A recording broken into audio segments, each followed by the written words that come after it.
And our guest today is Frank Calderon from Miami-Dade Solid Waste Department. Thank you for being here. Thanks for having me, Michael. Before we get on with the show, I do want to thank University Credit Union. They're celebrating their 75th anniversary. Thanks for your support. And folks, you need a great credit union, they can help you. So Frank, people want to know how many people throughout unincorporated Dade County, all right, are provided service from the Solid Waste Department? Well, people per se is kind of a difficult calculation, but it's 340,000 households. If you, one of these days I'll sit down and I'll try to figure out what the average household is in Miami-Dade County, but 340,000 households that we serve with, in the waste collection service area. So Frank, garbage pickup and trash pickup, rubbish pickup, that's right on the level of electricity, air conditioning, water. It's right there because after a week, if your stuff isn't picked up, it starts to back up per se. It becomes noticeable, let's just put it that way. And people are very particular about that, which is get it out. I don't want it near the house. And then people put it out in the street, and then magically it disappears. Out of sight, out of mind, yes. So people put out their green cards, and occasionally their blue ones for recycling. So they put it out, and tell us the process of how that can goes from the side of the road and what happens to it. Sure, well, the can, or the cart as we call it because it has wheels on it, goes to the side of the road, and our trucks come by, and basically the trucks are, it used to be in the old days you'd have a crew of like 3 people on the truck, a driver and 2 We grew up with people. that. Yes, we grew up with that. Some 2 guys on the back. I don't know if they were, I'm sure some jurisdictions somewhere there were women. I don't know if Miami-Dade had women in the back, but there were 2 people on the back, and they'd grab cans. People bought whatever can they wanted, and these guys would dump the cans to the back of the truck. Those were called rear loader trucks. The ones that we have now are called automated side loaders, and they're called that because they load from the side, but with a machine or a mechanism that has like 2 arms that pick up the cart and automatically dump it. So now it's just 1 person in a truck, and that's it. Sometimes they'll have a supervisor ride with them. Or maybe somebody in training or something like that. But for the most part, the drivers go by themselves, and it's men and women. Do you know approximately how many routes are and how many trucks are out on a daily basis? We have around 160 trucks out, which I didn't know the number off the top of my head for whatever reason. But a couple of weeks ago, I saw something from our department director. He mentioned that, so that number stuck, and I said I got to remember that number. So it's about 160 drivers. About 160 routes per day handled per day total, all the drivers. And so on one of the routes, more or less, how many homes is that do they go to? Roughly 1,100. Roughly 1,100. That is an incredible number of stops. Yeah, right? and I don't think what would be interesting to find out is in the old days when they did the other way, how many stops did they do a day? With automated, it's much different because in those days they actually would go into your yard and take your can out and all that, and that probably took more time. The whole process took more time, but now with the cart out at the curb, they pick it up and they move on. Takes them a second, they move on. To When we see movies that are 30 years or older, and we see, the guys going back there and picking up the can, they got to have real muscles, and you take it and you put it in there, and you see maybe people going out to greet the people. That's the way it was for a long time. When did those side loaders start, more or less? Here in Miami-Dade County, we started using them in the late 2000s. At some point, I don't know the exact. It predates my joining the department, but it was in the 2000s. And so the drivers have about 1,000 stops a day. About 11, a little bit more. Okay, 1,100 stops. At what point do they have to go and unload the first couple hundred or 5 or whatever it is? About midway, so about 550, somewhere between 500 and 600. And there's a masher that mashes it, squishes all that stuff, right? When it gets offloaded, what causes it to get offloaded? Is there something that pushes it out? Different trucks have different styles, but some of them have a blade that pushes things out, and some of them it's just gravity. The truck, it tilts, and the back end tilts, and just the stuff just falls when it comes out of the truck, is it all stuck together because it's been squished, or it just falls out in pieces? It falls out in pieces. If it's been squished, you'll get like big pieces. And so once they empty it, it goes out into they put it right on the floor, tipping floor, and then what happens to it? From there, it gets pushed into a pit, and then it just kind of depends whether actually it doesn't depend whether it goes to transportation or whether it goes to the South Dade landfill or whether it goes to the resources recovery facility, it typically goes on a tipping floor and then it gets pushed into a pit. And then it It's gets at a dirt pit processed or there. a concrete No, pit? a concrete pit. So it goes in there, all right? And how deep is that? The More or pit less. that's another question I have to look into. But It's the just one my- at resources it's my recovery brain, I'm facility sorry. is about 25 feet. The ones at the transfer stations are actually more like an opening, and there's a truck at the bottom. And here, what happens there is that you'll get like one side of the transfer station tipping floor is trash, which is what we call like yard waste, like vegetation, that sort of thing. And then we have another side of the tipping floor that's garbage, the stuff that comes from the kitchen, the stuff that really smells bad. And instead of, there's not a pit so much, well, actually there's a little bit of a pit, and then you have a like a bulldozer type machine or a loader that just pushes the stuff into the large transfer trucks, and those will take it to the resource recovery facility where everything gets incinerated. This is sort of like you go to a very nice restaurant and there's your steak. All we know that it's steak and you sit it there. The journey. But we don't know how, yes, yeah, the the we don't know journey the before process. that we don't want to know. Like Publix is the farthest you want to go, and actually on this side of the back, right? You don't want to Yes. be in the back side. So there's this whole other industry of moving trash and garbage, and lots of it gets recycled nowadays. So tell us about that. The green can stuff. Well, there's different forms of recycling. We have a lot of people are familiar with the curbside recycling program, which is the blue cart, where you put certain materials that are allowed in our recycling program inside the cart. But there's certain things that don't make it into the cart, the blue cart, for whatever reason, and some of those things can actually be recycled, particularly metals. If it's metal and it goes into the garbage, most likely we'll recycle it in some way, shape, and form. We have magnets that'll separate out or remove the metal at the beginning of the process before it gets incinerated, and we have magnets that remove the metals after, because stuff still gets through, and we have magnets that remove the metal. And that's the ferrous metal. The non-ferrous, which is aluminum, basically, there's this type of electrical current called an eddy current that removes it, and that actually gets recycled. The green cans get picked up twice a week, depending. Yes. It's twice a week for everybody. Yeah. At different days. Yes. I mean, different areas have different days. Yes. And you have the blue card, which is once every 2 weeks. Once every 2 weeks. And if you're not a regular user of the recycling, how would they find out? Hey, it's on Monday or Tuesday or Friday. Can they go online and find that? They can visit our website, miami-dade.gov/solid waste or miami-dade.gov/recycling. That'll take you directly to the recycling pages, or you can call 311. And I think we have it running on the Yes. bottom over there. So if somebody doesn't know whether they should recycle the item, let's refresh their memory. So cardboard. 5 items, the simple 5 as we call it. Okay. Cardboard, paper, bottles, which can be plastic bottles or glass bottles. The only type of plastic we accept bottles. Cartons and cans. I remembered all 5. Way to go, Frank. Cans can be History is being made right here. Yes, there you go. Can be like food cans, which are more like ferrous metal iron, and beverage cans, which are aluminum, pretty much. I must admit, since we've been doing the show for a while, I do frequently, as I'm walking around in my regular route, there you go, I see that thing on the ground. I gotta tell you, I stop and I pick it up. Forgive me, all right? But I'm realizing that if everybody has some input into that, the world's gonna be a better place. And it can start with you, and your children see it, because they have a lifetime of doing that type of thing. And frequently what I see is, if I have a bottle of water in the front seat of my truck, I put it in the back seat, and after a couple days there's like 4 back there, and then you open the door and it rolls out, right? So I'm now a little more cautious. When it gets to that point, it's time to do something about it. So on the the blue cart every 2 weeks, the green carts are every twice a week. Cardboard is good. Dry cardboard is what we want. Dry clean. Yes. And no pizza boxes. No pizza. So again, part of that process of learning to recycle is to have a different bag or different box where you can put that stuff in. So when you go out of your house, you can put it directly into there. So let's talk about the green card stuff that gets incinerated. Tell us what happens.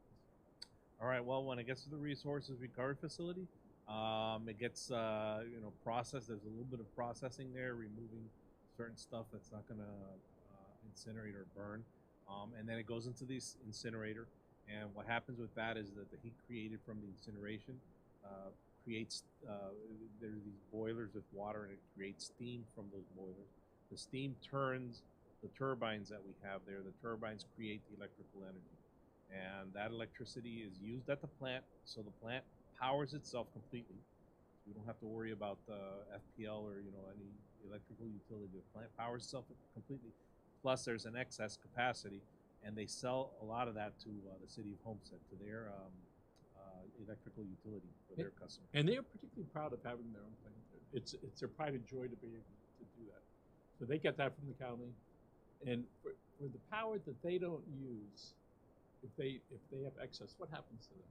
Is there such an animal? I think they sell it. I think on spot market, quote unquote. Don't quote me. That's something that I probably have to go. So it goes in and then it goes out. Whatever's left over. Like they find a way to sell it, but you know, if you don't have a contracted rate, you always have to sell it cheaply, basically. And so it's quite often I know you're looking for drivers and other people working in the solid waste department. Where can they look for them?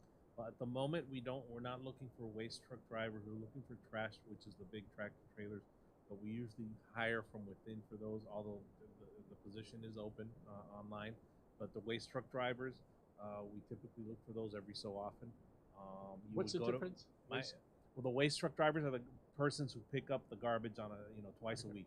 The trash truck drivers are the ones that do the bigger trucks that go from transportation to the either the landfill or the resources recovery facility. They bring it, they bring the material, and then for final processing and disposal there.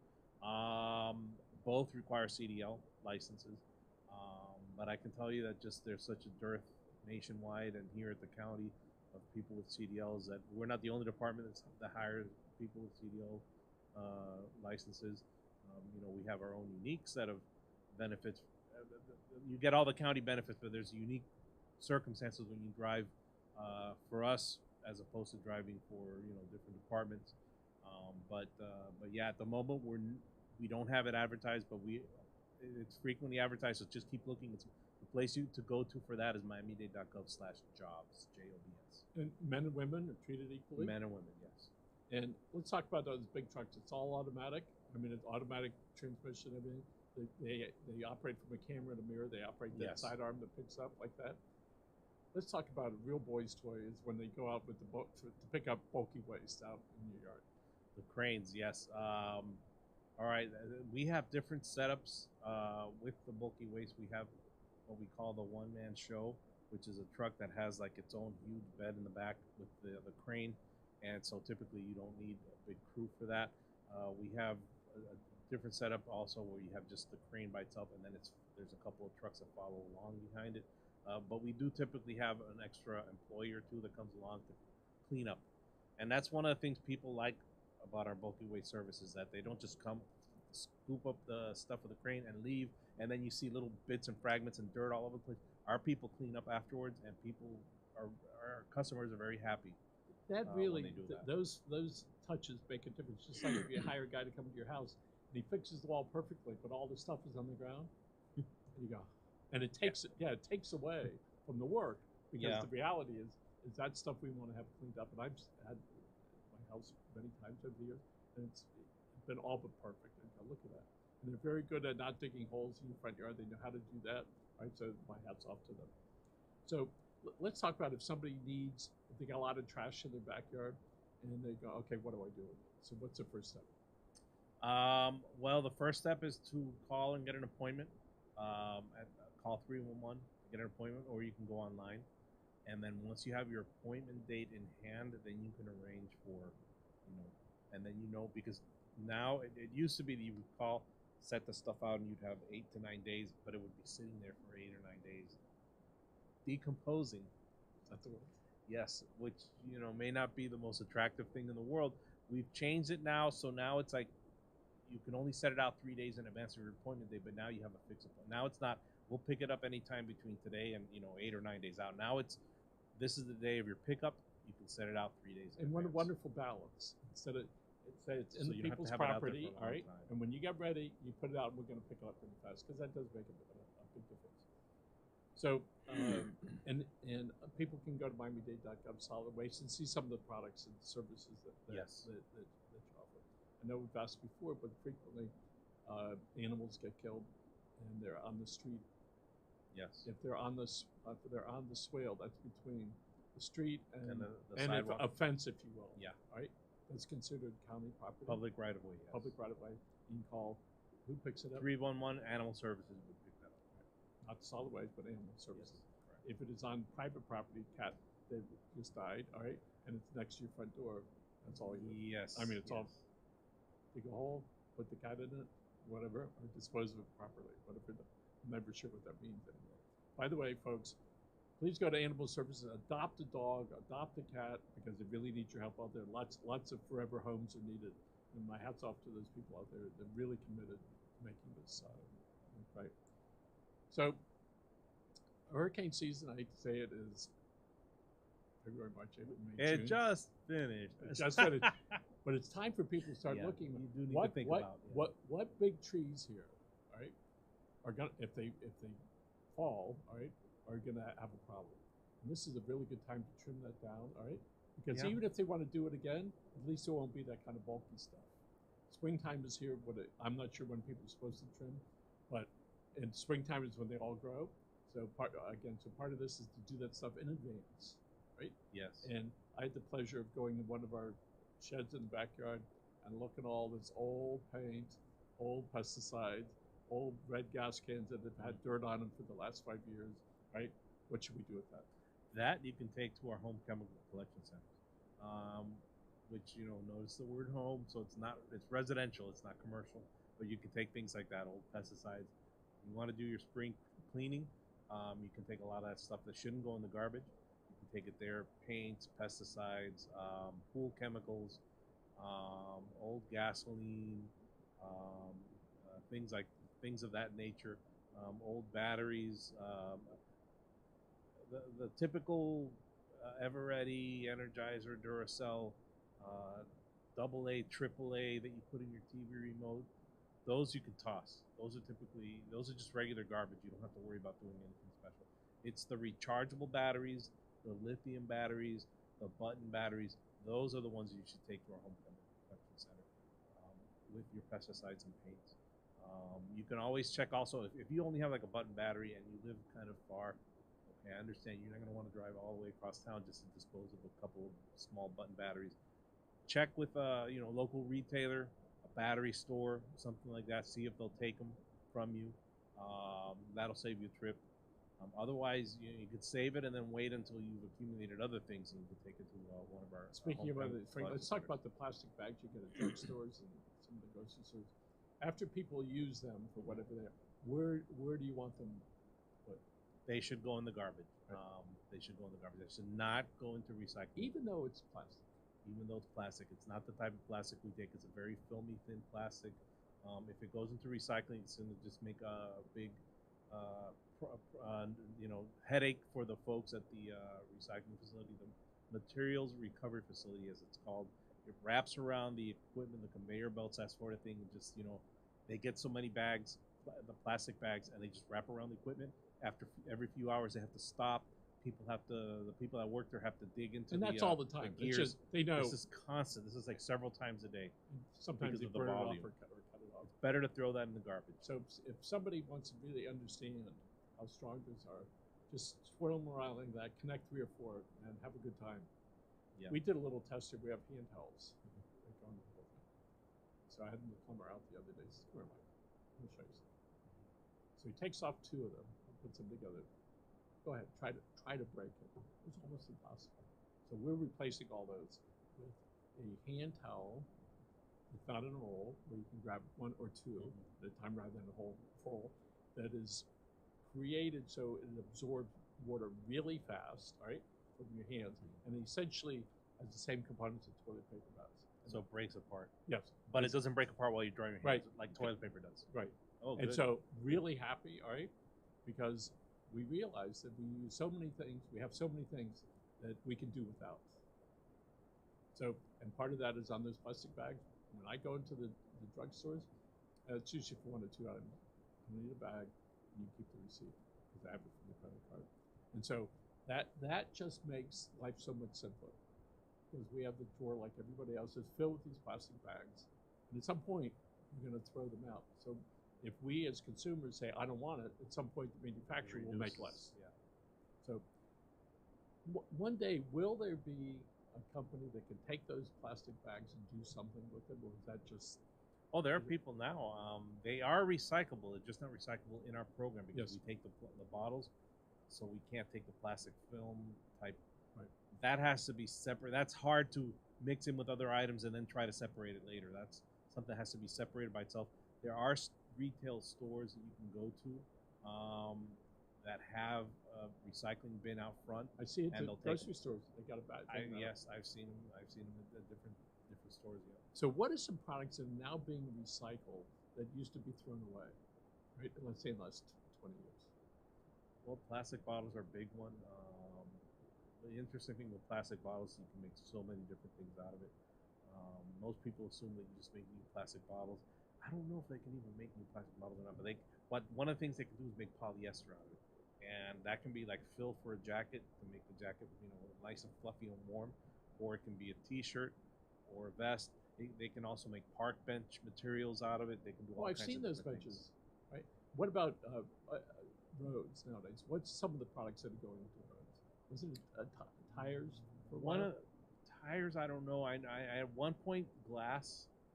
They were using glass to make asphalt, and they called it glassphalt. But there's a little bit of a glut actually with glass, so they don't do that much anymore. So one of the things that we do see is that over a period of time, things get invented what to do, all right, with that stuff that's left over, right? And so you know of something that's going to come onto the market in the next 5 or 10 years of say, hey, that's going to be great, like battery operated. You have an all electric vehicle right now. Yes, big we do have an electric waste truck. I don't know per se in 5 years. I can tell you that with electric vehicles, the technology keeps improving. So who knows where we're going to be in 5 years. So I don't know how long Tesla's been making cars, but that was like the big deal. And the big companies, they were resistant to doing it. Now they're everywhere. And I think I'll be ready, if I should live long enough, right, that there'll be enough charging stations to where it'll be convenient enough, right? There's certainly a lot more. You see them a lot of different places now too. And when they have universal plugins and that they're going to have fast charges, then people will go, we're ready, all right? And my son has one. He said he's only had, in 10 years, 8 years, he's only had those kind. Lives in an apartment building. Night the guys plug it in the morning it's charged. That's it. So, all right. So let's talk about the future of electric trucks for the county and the solid waste. What does that look like? Well, right now we have one. We have our first one. We're trying it out. We're kicking the tires, so to speak, on it. And the hope eventually is to get a whole fleet of electric waste collection vehicles. The beauty of it for us specifically is not just that we have these vehicles that low zero emissions, but because we have our own facility where we make electricity, no press, so we charge them ourselves. So it's like sort of having chickens in the backyard and you eat the eggs from that. Yeah, it's like closing the loop. That's an incredible concept for people that are over the age of 55 or 60. Wow, burn it, great smoke. Moves the turbines, and you have electricity. Extraordinary. So we have any words on what you think as far as on July 4th? It's going to be in 6 months from now when people are letting off those fireworks. All right.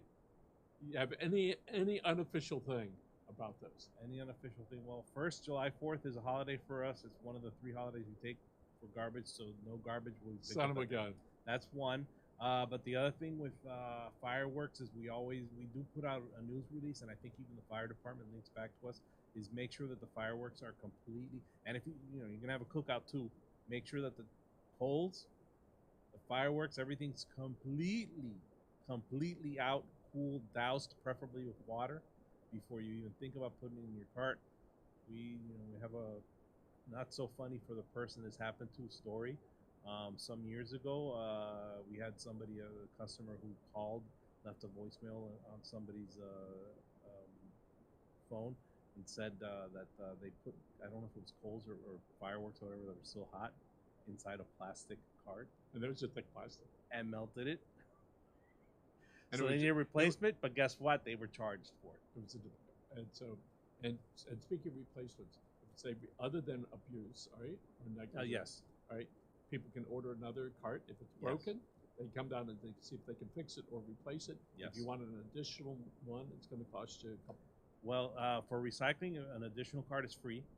For garbage, it's going to be it's in the neighborhood of $30, and that's an annual fee because not just you don't just have an extra cart; it's that you're getting extra service. And I think that's what people should understand. It's not the cart. You're that getting twice a week. You're getting more garbage picked up than your neighbor. So yes, so there is a charge. So we have a lot of those. I'm looking at the road. Oh my goodness, right? And so during the pickup time for a scheduled pickup time, it could be from 7 o'clock in the morning until what's the latest typically in the routes? They can go as late as basically till it starts getting dark because once it's dark, you know, safety reasons. There's a lot of things that can go wrong. You don't want to be out there. But they do try to finish by around 5. We just haven't put out the night before, right? And then it's there, and then magically when I come home, we're done. That's the best thing to do because unfortunately, what happens a lot of times is either a holiday like Thanksgiving, where people who do remember that yes, garbage does get picked up on Thanksgiving. 4th of July, no. Christmas Day, no. Martin Luther King Day, no. But yes, we do pick it up on Thanksgiving. Much less traffic, so if you're used to the driver not coming till you're used to the driver not coming till 10. Oh, I can put it out at 9:30. You decide you're gonna sleep in a little bit late because it's Thanksgiving. Next thing you know, the driver came by at 8:30. They didn't pick up my garbage. So one of the things we do as human beings, we wave to the truck, right? And it's not the truck; it's really the person. And so part of that is I try to do it, acknowledge the driver who's there because we don't sort of see that, but we see they're going to come pick up. But there's a real person that's behind that, who's driving that truck all day long, 1,100 stops during the day. Boy, I'll tell you what, it's got to get tiring. But some of you guys have been there a long, long, long time. I saw the guy, the driver, who was initially driving the all-electric vehicle. I said, which one of you guys is driving it? He was all proud that he was able to do that. And the big difference between how we recognize the electric garbage truck versus the alternate fuel is that it's quiet. So you have to be acutely aware of that. Oh yeah, that's another thing. A lot of people rely on the sound. They hear the truck coming. The day that we start going all electric or mostly electric, you can't rely on that either. Put it out there by 7. Put it out there the night before. That way you don't have to worry about getting up early. If you're you're retired or you don't have to work or whatever, the day that your garbage collection is and you want to sleep in late, put it out there the night before. And we're about to wrap up. But on the website, people can look at their miamidade.gov/solid waste. They can see there's some videos up there, the recycling. It's really quite educational when you go to do it. Easy to use. Somebody can go there and look up for a bulk pickup, and they show a house and where it's going to be. They ask you about 10 questions, right? Simple to do. I never did it before. I was able to accomplish my goal of the day, right? Or then call 311 and do that. And I hope to see Jean Marie Massey soon. Yes. Right? She's your recycling manager. Right? So we're ready to see her. Frank Calderon from Miami-Dade Solid Waste. Thank you so much for being here. Thank you. And we're going to say goodbye, folks. Thanks for